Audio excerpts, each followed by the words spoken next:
Right now, Pittsburgh's best sports show is about to begin.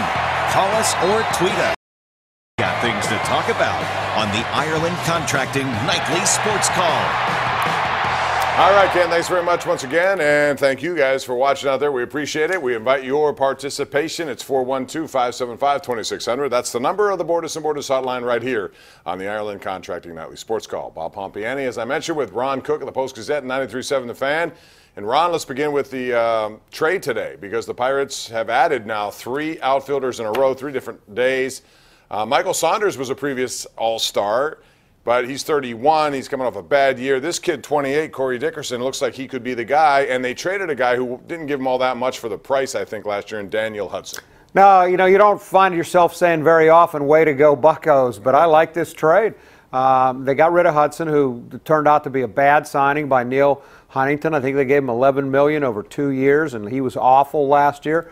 And they got a guy that's hit 20-some home runs in each of the last 2 years. He was an all-star last year. Now, it might have been a little bit like a Jeff Locke all-star year, where he was really terrific in the first half and then not so terrific in the second half. But it looks to me like this guy will be the starting left fielder, I would guess. This clears the way for Frazier to go to second base, and I'm wondering if it's going to lead to a Josh Harrison trade somewhere in the very near future.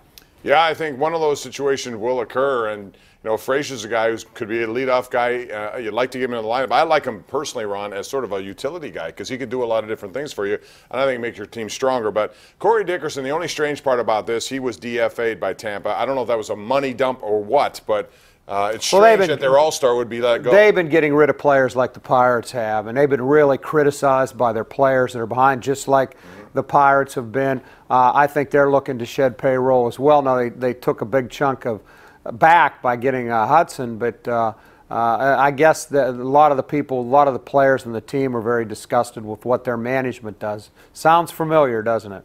Yes, it does. Looks like, by the way, we're talking some hockey. As I mentioned, Patrick Hornquist back on the ice today, and he could be in the lineup tomorrow. Looks like Michael Grabner may be on his way to the New Jersey Devils, pending some of these reports we see here. But Grabner was taken out of their lineup tonight. They played again. A lot of people, including me, like Michael Grabner for what he represents, sort of a rental player with speed. But we'll see. The trade deadline's coming up on the 26th. The Penguins, who knows what they're going to do at this point, but they're playing very well. As I mentioned, the Flyers, what about them? They got a new goaltender in there, Peter Mrazek. He was in goal tonight, gave up just 1 goal. They tied the Penguins. Flyers are playing good hockey. Yeah, they are. Now, they lost Wayne Simmons the other day for like 2 to 3, maybe even longer. I think Wayne Simmons is a terrific hockey player. He's an agitator. You hate him on their team. If he was on your team, you would love him. I think that's a pretty big loss for them. We'll see if it catches up. Of course, the big news last night, we all talked about what has become a trend in high school coaching. Mike Smianik, who's been with Aliquippa forever, 54 years. I remember meeting him for the first time when I was in high school at Hopewell High School. And that was back in the 40s. That was a long time ago. It was. He was under Don Yanessa, a guy who's given basically his heart and soul. Now, listen, I understand school boards do what they got to do. My only question has always just been, tell me why. I think they owe their public down there in Aliquippa a reason, don't you think? No matter what decision you make, you owe them a reason. So what is the reason? I'd like to know. Well, I mean, the one guy came out and said somebody didn't care enough about the kids. They're standing on the street corner. That couldn't be further from I mean, what a crock. It just is. Let's see what the new man does as far as keeping kids off the street. Listen, Aliquippa is a tough town. It's a tough place to coach. I have such great respect for the people. They've been through such hardship with the mills closing.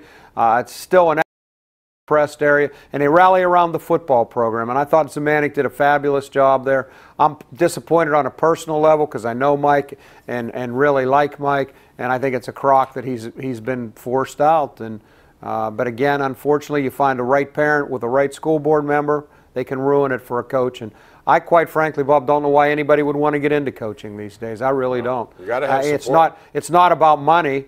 These guys don't make any money by comparison, and for the hours they put in, why would you want to coach anymore? It's so sad to me. Plus, they've been to the finals 10 straight years, and he's had 6 championships. He's done nothing but help kids, I think, get better as not only players but people. Absolutely. Yet he'll be out of a job. We'll talk to you about these issues and more. So call us right now at 412-575-2600. That's the number to call. We'll field those calls next right here live on Pittsburgh's CW.